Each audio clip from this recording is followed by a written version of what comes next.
Titan of Mediation, an interview with Bill Eddy of HighConflictInstitute.com, part of the series Manuso Musing with seasoned mediator trainer Dr. Barbara Sunderland Manuso. That is our topic for today.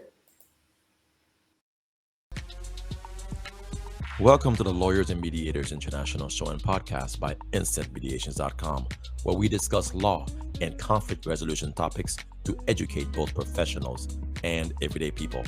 Catch regular episodes on YouTube, the Instant Mediations app, and anywhere you get your podcasts. Just remember, nothing in these episodes constitutes legal advice, so be sure to talk to a lawyer, as cases are fact-dependent.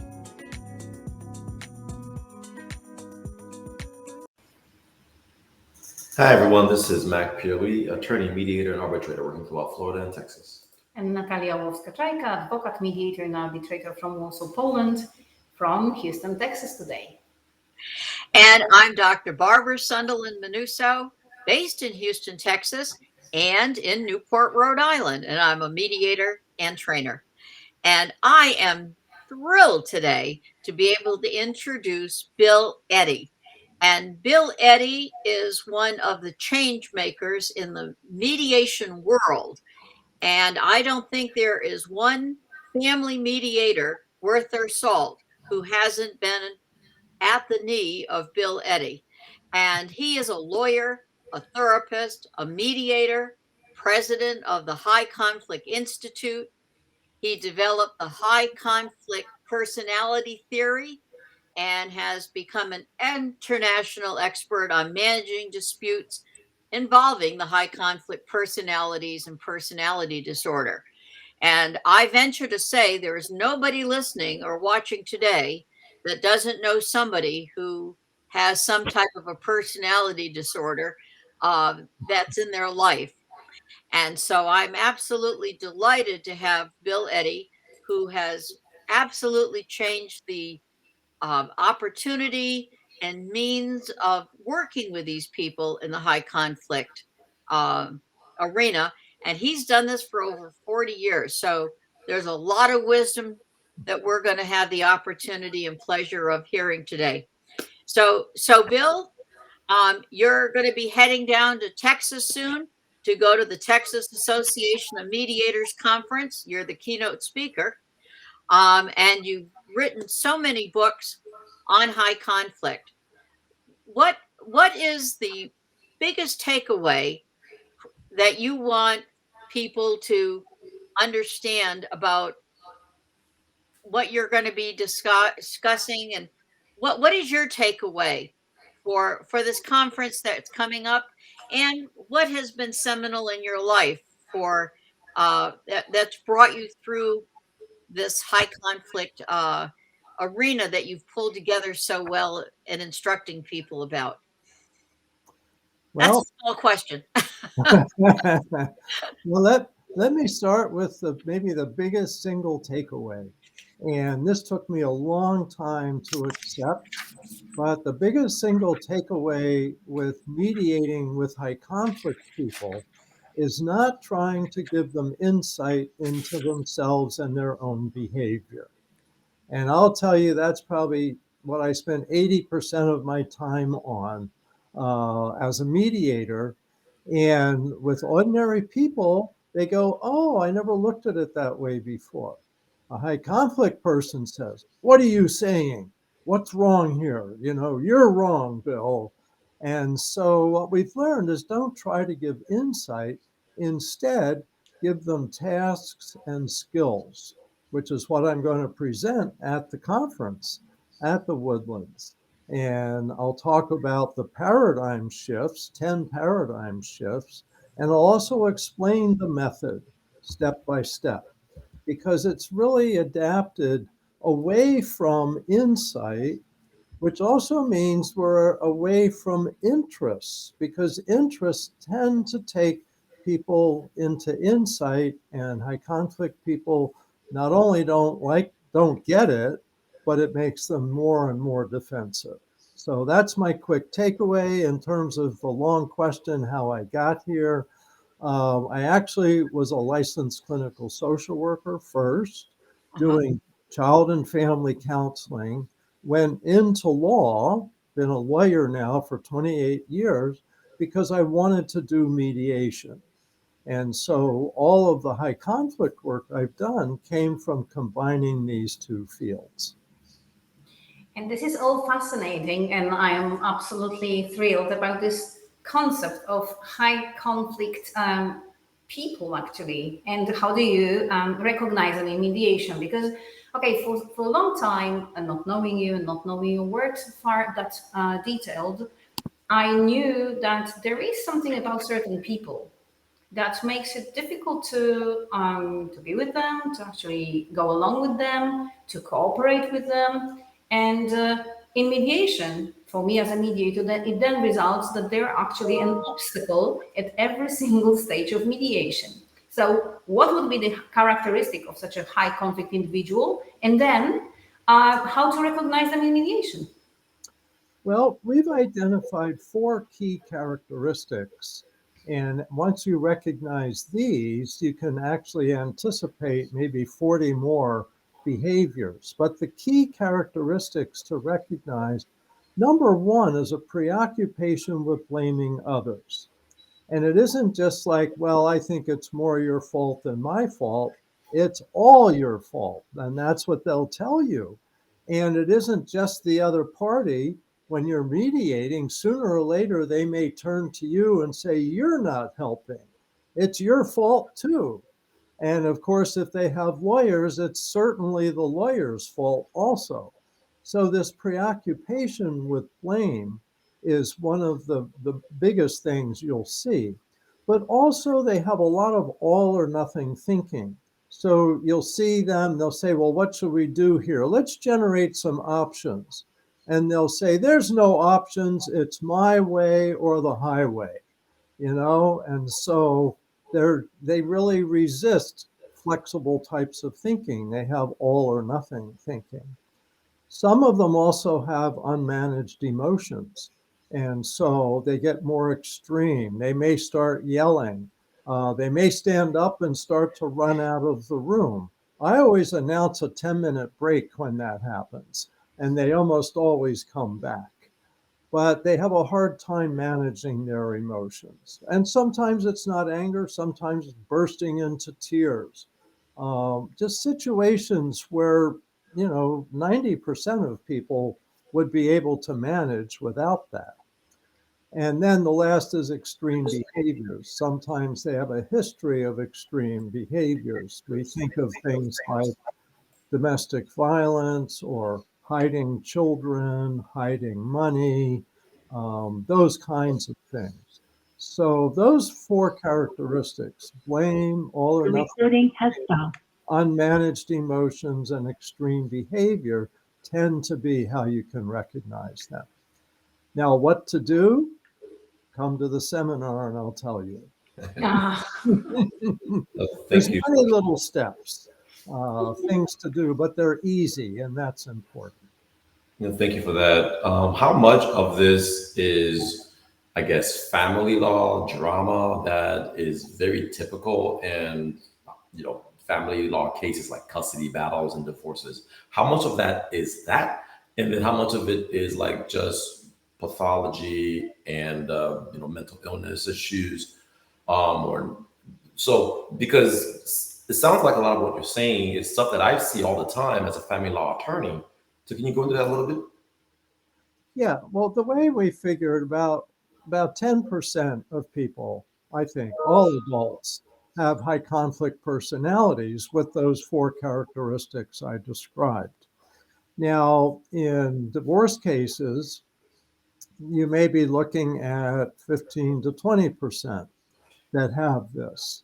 When you get to court, now you're looking at maybe 40% of cases that have these patterns. So I think once you see these patterns, then you adapt your approach and away from insight and looking at interests, which is hard for them to do. So instead, we focus on their proposals, helping them make the agenda, having them play a more active role in the present, because we also don't want them to be focused on the past where change just isn't going to happen. So it's common, and I think for family lawyers, we're looking at 30 or 40% of your cases with these characteristics. Now, some people have personality disorders, and some just have some traits of that and may be more workable. Because the key defining factor of a personality disorder is an enduring pattern of dysfunctional behavior. It's the enduring pattern. And that's what surprises mediators, lawyers, judges. They go, I told him not to do that ever again, and he went and did it again. That's because he has an enduring pattern. And so some people have more flexibility, even though they're difficult. So there's a whole continuum here, but adapting your approach, shifting it, will help you with anybody, even if you just think maybe they're high conflict, because all the tools and techniques we teach, we can use with anybody. So you don't have to worry. You don't have to ever figure this out. It'll kind of they'll tell you whether they're going to be high conflict at some point in the mediation, and that's when you want to do some of the things we suggest.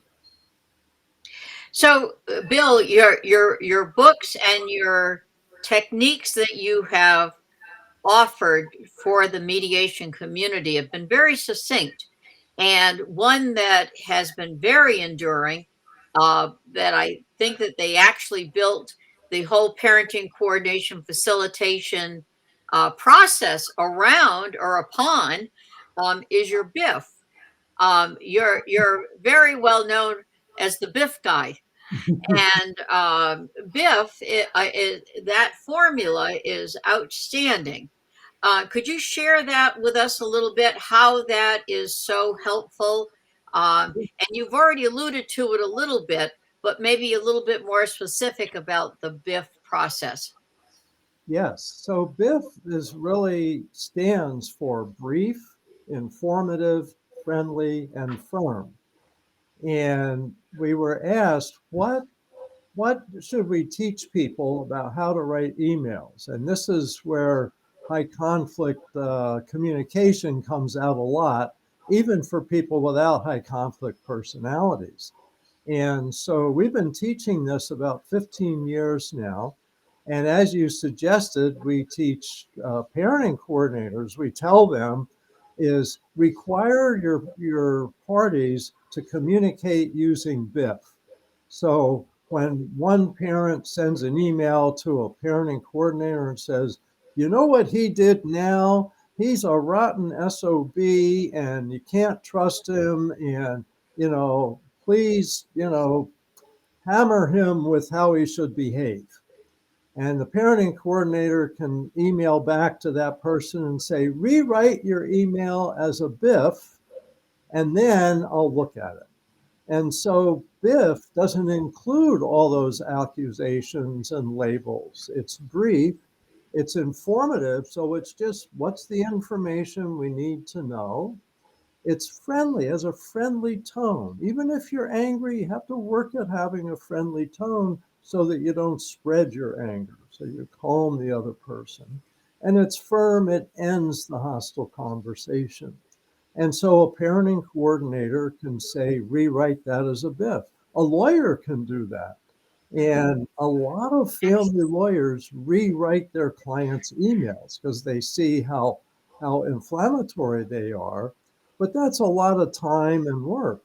I recommend that lawyers teach their clients the BIF method and then say, try to prepare it as a BIF. If you want to send it for me to glance at, I'll do that. But you want to write it as a BIF so that it's your writing and I don't have to charge you for all my time rewriting your emails. Right.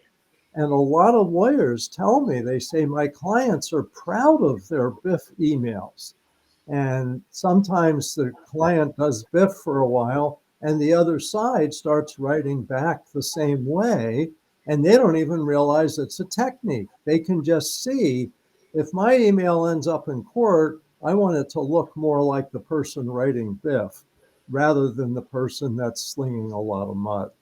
So that's what we found. And I'm happy to tell you that we have released a new Biff book called Biff for Co-Parent Communication. And it has a green cover, and it's exclusively for co-parents of separation and divorce. The red book, which you showed, is the foundational book and teaches the method. So either one. And you're also showing, let's see, we've got the book Splitting, of course, which you've passed by. There it is. This is our book for how to manage your case overall if you think you're dealing with someone with a high conflict personality. And so Splitting is also geared specifically to people going through separations and divorces. And many people tell me I must have met their ex because I described them exactly. And there's the green new Biff book. And that's the one about co-parent communication, which I'm happy to say has been #1 on Amazon's category separation and divorce family law for the past year or so. Oh, good for you. And Yeah. and you have a new book also, New Ways for Mediating Disputes. Yes. And what is new? Tell us what's new. We've already heard about your formulas and keeping everything succinct. So what Yeah. is new? We call it New Ways for Mediation because it's new skills, especially for the clients. And we teach 4 skills and repeat them during the mediation. We teach them how to ask questions, which is, I'll explain at the conference how that's important and how and when to do that. We also teach them to make the agenda, and we help them with that, but that's a task that focuses them on the present. Then we teach them how to make proposals. We have a 3-step process, and I'll explain that at the conference. I'll also show a video clip of having people demonstrate that in a mediation. And lastly, of course, is making their decisions, because high conflict people really want the mediator to act like a judge. And you may have noticed that. They go like, well, tell him what's right, Bill, or tell her what she has to do. And that's not how it is in mediation. That's correct. But we focus on these 4 skills. And so these new skills for the clients is what we mean by new ways. That's outstanding. Mac, you look like you have a question. Oh, no, I was going to wait for how's it going. Okay, I am absolutely again interested in this concept that went by when you were talking about those high conflict people, about personality disorders. Of course, it takes some knowledge to recognize them and to know how to react. But can you tell us briefly what people are to expect actually to get some more interest into your books? Because I know that it's been a lot of your work on those personality disorders as well. So what to expect from them? Yeah. So depending on the personality disorder, I described high conflict personalities, and they overlap with 5 personality disorders: narcissistic, borderline, histrionic, antisocial, and paranoid. And so these personalities, let's say narcissistic, people are familiar with that term, but what they don't realize is narcissistic personalities aren't just self-centered. They can also be very mean and very insulting. And so they insult their co-parent, they insult their lawyer, they'll insult the mediator sometimes. I've had that and written about that. So that's not unusual, but don't get hooked into that. That's what I say to people is don't react. It's not about you. And that's one of the things also to remember in all work with personality disorders and high conflict people is it's not about you. They may be angry with you and say it's all your fault, but it's not. And so it's not about you. Borderline personalities have wide mood swings. So they may be very friendly and suddenly they're angry. And you're going, what happened? Well, that's going on inside of them. Of course, antisocial, which is more associated with criminal behavior, but I've had antisocials in mediation. And I know I have to be careful because they're the ones that want to come back and sue me for something a year later. So you have to be very careful if you realize you might be dealing with folks like this. Of course, paranoid has particular difficulty when you meet separately with the parties. They go, "Oh, you're taking her side," and it's like, I'm the mediator. I don't take sides here. But you have to explain that before you meet separately with them if they have this personality, and a lot of high conflict people do.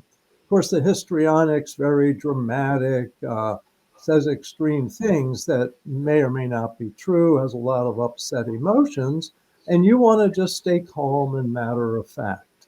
So that's a lot of what we talk about, how to deal with personality disorders. I had a quick question. Do you think that a person who has a high conflict personality can become a mediator themselves? Because some people That's a good don't question. admit to Good themselves how they might be. So I'm just curious what you think. Good Well, question. I would say, because as Barbara said, I've been in this business for 40 years, done a lot of training, taken a lot of training, met a lot of people. And so far, I can only think of one antisocial mediator that I. And how did I know that? Because I get a case that he messed up. And they came to me and they told me, yeah, he forged my signature on the divorce petition. And he talked to me separately and revealed confidential stuff from the other person I didn't ask for and didn't need to know. And he wanted to have lunch with me separately. Very unethical. So, but this is out of hundreds of mediators. So maybe one out of 500 mediators I've met, trained, talked to, etc. I don't think they're attracted to mediation because it doesn't fit their all or nothing thinking. Mediators have to be flexible. And I would like to challenge that, Bill. As a trainer for the past 30 years, we often get a fraction of people who are high conflict people who have just been through a divorce who think they can do it better, and they start to mediate, and it's like, oh God, I hope you never go out and do this. It's frightening because um, there's no bar or framework that you can prevent people from being mediators in a sense, except that the market will regulate them or self stop them. So that is something I think that is a problem. You in your book, you also had about the four forgettables. Yeah. The What fourth, we could you call tell it me about that, please? I want people to read your books because they have to. I mean, that just goes without saying. But yeah. I think this is something worth talking about right now. Yes, this is good and it needs repeating. So the four forget about it. The first one is don't try to give them insight into themselves. So if you start forming a question in your mind, how can I make her see what she's doing? That's going to be a forget about. She's not going to see what she's doing. Or how can I make him understand his part in this problem? That's a forget about. He's not going to understand and he's going to like you less. So it hurts your relationship when you try to give insight. Secondly, is really forget about focusing on the past. You want to emphasize the future. Of course, you have to talk briefly about the past, but really you don't need to talk a lot about the past, especially if they're going to be making proposals that you'll be discussing. They don't agree on the past and they see it from their own perspective, and that just leads to arguments and intransigence. So focus them on the present and the future. Thirdly, is try to steer clear of intense emotions. And, don't emotionally confront them and say, you're so frustrating. You people are frustrating me. Don't do that because that escalates their emotions and they have a hard time managing emotions. And in some ways, don't even ask them how they're feeling, because high conflict people are usually feeling rotten. If they focus on how they feel more rotten. So it's better to focus on thinking and doing. What do you think about that proposal rather than how do you feel about that? Because I might feel rotten about it, but I think I could probably do Oh, it. that's a good point. And the fourth forget about it is don't label them. Don't call them personality disorder. Don't call them high conflict. Don't call them abusers. Don't call them alienators. Don't label them anything. Treat them as a person. Treat them equally, even if one is high conflict and the other doesn't appear to be. All the techniques that we teach and that are in the book can be used with anybody, whether they're high conflict or not. So that's the 4 forget about it. That's fabulous. That's Thank you. fabulous.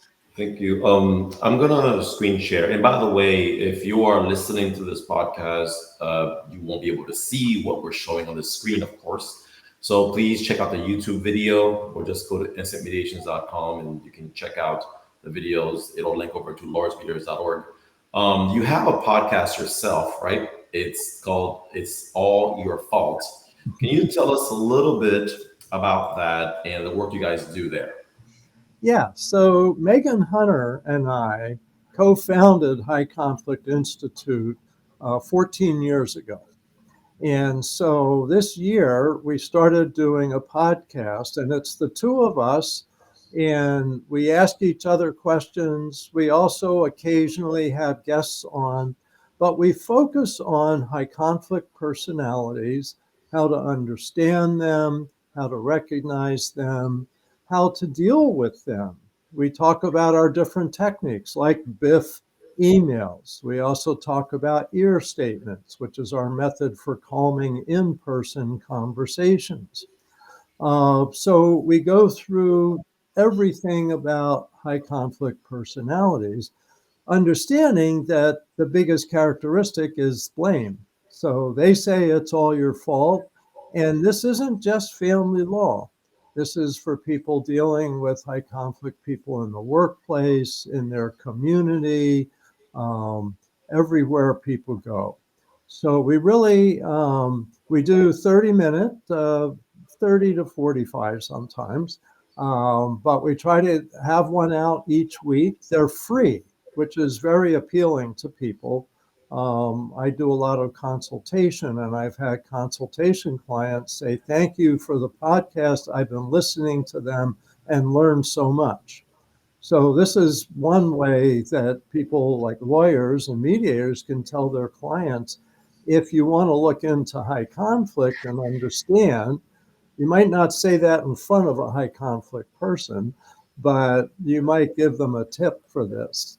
And so, yeah, and it comes from the title of one of our books, It's All Your Fault, because that's what we often hear.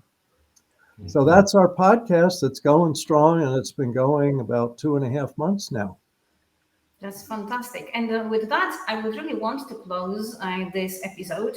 I hope we raised expectations as both to your books and to your lectures that are to happen during the forthcoming TAM, Texas Association of Mediators event in Woodlands Resort in Houston. And yeah, see you there. And please, all of you, stay tuned. It was a pleasure to meet you, Bill, and let's keep mediating. Thank you, Bill. Wonderful. Thank you so much. Thank you.